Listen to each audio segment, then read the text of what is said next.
tentang ijazah palsu itu banyak dilakukan oleh para ASN sekarang, dulu yang namanya pejabat sipil negeri. Apa gunanya? Untuk mencapai kedudukan dan kenaikan pangkat dan golongan. Mau dan tidak mau dia belilah ijazah, banyak diperjualbelikan dari tahun 66 itu yang saya tahu di Medan maupun di Jakarta tahun 64 sampai ya di Pramuka ijazah palsu untuk mendapatkan kedudukan dan kenaikan pangkatnya. Itu dilakukan oleh pejabat-pejabat publik.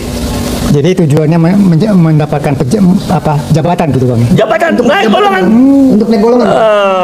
Dan dengan menipu dirinya dan orang dan memakan tentu tunjangan bertambah. Dari golongan 2 ke golongan 3, golongan 3 ke golongan 4. Kalau itu ya yang salah siapa tuh Bang? Yang salah itu para selektif dari personalia, dari instansi berwajib, tidak diselektif. Akhirnya apa? HRD Bang. Iyalah, akhirnya apa? Haji mumpung dikasih duit diam, samalah sekarang piaraan-piaraan Jokowi. Bela, salah pun dibela, asal dikasih duit. Kan itu. Sama dengan Irma kalau itu. Iyalah. Irma sama satu lagi Ngabalin. Ya udah, Ngabalin memang cari hidup di situ. Ngabalin itu sudah tuh Bang kemarin Bang. Makin kencang suara, makin kencang pula setorannya. Jokowi ini uang tidak terbatas. Unlimited. Unlimited ya, Masya Allah. Kekayaannya nggak tanggung-tanggung. Orang terkorupsi di dunia nomor 3. Kecil uang itu. Bahkan aku dengar di YouTube dari MHUA sudah ada uang 2,6 triliun untuk mengurusin ijazahnya ini aja.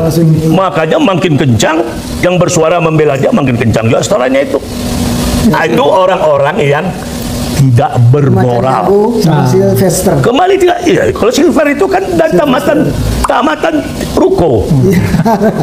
Janganlah Bang. Nah itu yang kata, ya kan tadi dibilang si Rocky Gerung, tamatan ditanya pun nggak ngerti, asal makin kencang suaranya makin besar pula lah biaya setorannya. Jadi gitu Bang, mungkin kelas. Masa kau nggak tahu lah? Makin keras duitnya makin kencang Bang. Makin kencang, lihat tuh, lihat aku bicara. Luar biasa pemirsa. Itu duit. Tapi Irma lebih galak Bang. Dia usir kita, kalau enggak ini pergi aja lu keluar negeri. Singapura, jangan di Indonesia. Inilah Irma ini orang Padang yang jijik. Aku kampung apa Bang kalau gitu? Nggak tahu aku kampung di mana. Kampung apa Bang? Nggak tahu aku kampung di mana. Barat Bang ya. Dulu si Asril Caniago, wartawan senior, diundang ke Jakarta untuk bicara di LLC karena ada satu anak PDI yang songor, yang sombong, namanya anak fakultas hukum juga, dia ada insinyur. Siapa namanya itu? Sekarang nggak terpilih lagi dia. Anak turun cucu PKI juga. Diturunkanlah Asril Caniago dari Sumatera Barat, wartawan senior Asril Caniago. Dia bilanglah anak ini yang songor dan sombong itu. Dan Emil Salim bisa ditunjuk-tunjuknya begini. Kesombongannya dia itu. Jijik aku melihatnya, sebagai aku orang Minang sama dia. Anggota DPR itu ya? Anggota DPR. Masih muda itu. Iya. Waduh, najis kulihat itu. Aku menghormatin Emil Salim. Berapa zaman tuh orang. Itu tunjuk begitu, sangin sombongnya. Nah sekarang dibongkar oleh Asril. Siapa turunannya dia? Ternyata ada cucunya PKI. Kakeknya PKI Bang. Nah, sebab dia meninjau itu terdiri bermacam tokoh-tokoh politik di sana. Di Padang Bang? Di Sumatera Barat. Ya itu dekat meninjau sana. Situ ada Hamka, ada kakeknya, ada PKI-nya. Pokoknya situ bersumber orang politik lah itu. Nah, dia itulah. Padam dibuat si Asril Caniago dia. Ini belum kena lagi sama Asril Caniago. Kumpulin data siapa Irma ini. Apakah bapaknya adalah turun PKI? Apakah ibunya Gerwani? Allahualam. Mudah-mudahan Asril Caniago akan datang ke Jakarta mengumpulkan data-datanya. Insya Allah. Seperti siapa? Arteria Dahlan. Udah itu. Udah debat kan sekarang Bang? Apa? Apakah masih debat? Enggak, udah. Check out. Itulah. PDIP dulu kan? Dia kabarnya, apa iya atau tidak, dia berhasil disuruh mundur oleh Megawati, digantikan oleh keponakan Megawati, anak Guntur, katanya.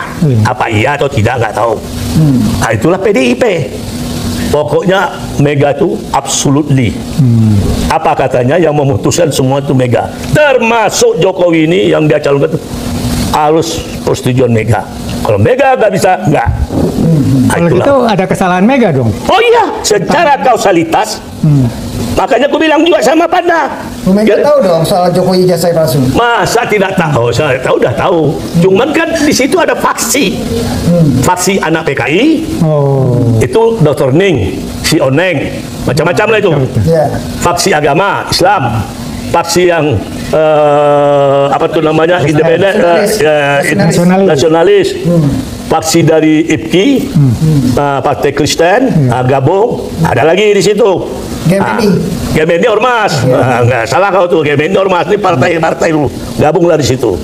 Jadi yang dominan itu adalah menurut yang dapat informasiku, adik kesayangan aku almarhum dia, satu-satunya orang PDI yang aku banggakan, aku sayangin.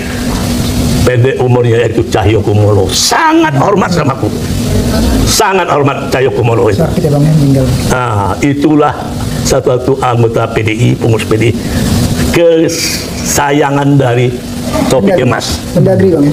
Ya, sampai aku datang juga dia ketemu. Kalau dia tuh sangat hormat sama aku, Cahyokumolo, satu-satunya, walaupun Panda kawan aku dari kecil dari SMP. Panda Nomaban. Ya, akulah mendukung dia untuk moral jadi ketua KNPI demi Cahyo.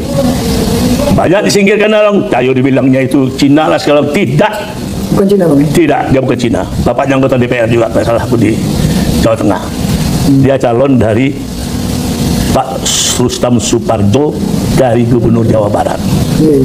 Dan ini anak bagus. Suparjo Rustam bang. Ya, jadi itulah kesayangan aku dan aku hubungan baik. Yang menghormati setiap anytime ku telepon dia jawab, minta waktu, dikasih waktu.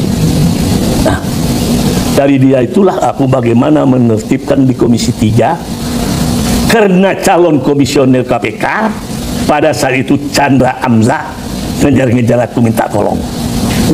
Yang dia takutin itu dah di DPR Komisi 3 itu dari fraksi PDIP. Tolonglah bang aku bang. Keluarlah sejarahnya orang Padang. Bolak-balik sama aku. Siapa aku untuk menertibkan PDIP ini di Komisi 3? Cahyokumolo. Aku telepon Cahyokumolo, ketemu di Kuningan, di hotel malam. Dia telepon Panda, abang kenal Panda. Oh, kenal sekali dari kecil. Pulang. Dah, kau terima Bang Asrul. Jam berapa kau bisa terima dia? Kenal lah. Terima. Disitulah aku bertemu sama Panda. Tak tolong aku. Ternyata itulah kuberikan pertolongan, gol penuh lah dia. Sampai aku juga minta kepada ketua partai, yaitu Agung Laksono, sama Aulia Rahman, sama Partai Demokrat. Iya, supaya mendukung dia. Pulalah dukung banyak untuk si Chandra ini. Akulah berjuang mundar-mandir dari Bogor sampai ke Jakarta untuk membela, memeluk si Chandra. Itulah akibat kesombong keangkuhannya. Tapi aku udah curiga juga, ini mukanya ini anak Tori Lambroso ini. Karena aku belajar ilmu kriminologi sama sama Dr. Andes. Ini Roni Niti Baskara di UI. Terakhir dia profesor, ngajar di guru besar di UNPAD. Ciri-ciri orang kriminal. Disitulah aku menilai Jokowi juga. Seorang Lambroso itu sipir penjara di Italia, membuat disertasinya S3-nya di Italia, tipikal muka orang yang kriminal. Ini begini, ini kriminal, ini begini, begini. Itu lolos lah, jadilah dokter. Habis itu aku belajar sama almarhum Roni Niti Baskara, orang Rangkas Bitung kalau nggak salah aku. Ya, profesor, guru besar di UNPAD. Nah, keterangan ahli waktu peristiwa Jessica. Jadi aku udah curiga juga, ini anak nggak benar juga ini. Ternyata kenalah kasus Bibit Chandra dia. Nambung situ bang ya? Oh ya juga. KPK itu, kan? Akhirnya betul juga feeling aku. Tapi karena masalah politis di dalam KPK, ya nggak jadi juga lah diproses secara hukum. SBY apa ke namanya bukan ditutup perkara itu. Sama kalau Bibit itu anak buah abang aku, ipar aku. yaitu bekas Kapolda DKI dulu namanya Ritonga. Itu orang baik deh, Bibit itu orang jujur. Nah katanya pernah di Kalimantan dia. Oleh karena itu kalau canda aku lihat sesuai dengan ilmu aku yang ada. Jokowi ini aku juga baru lihat di situ juga dari matanya aku lihat tukang bohong. Kalau topik kemas dari matanya juga apa aus kekuasaan.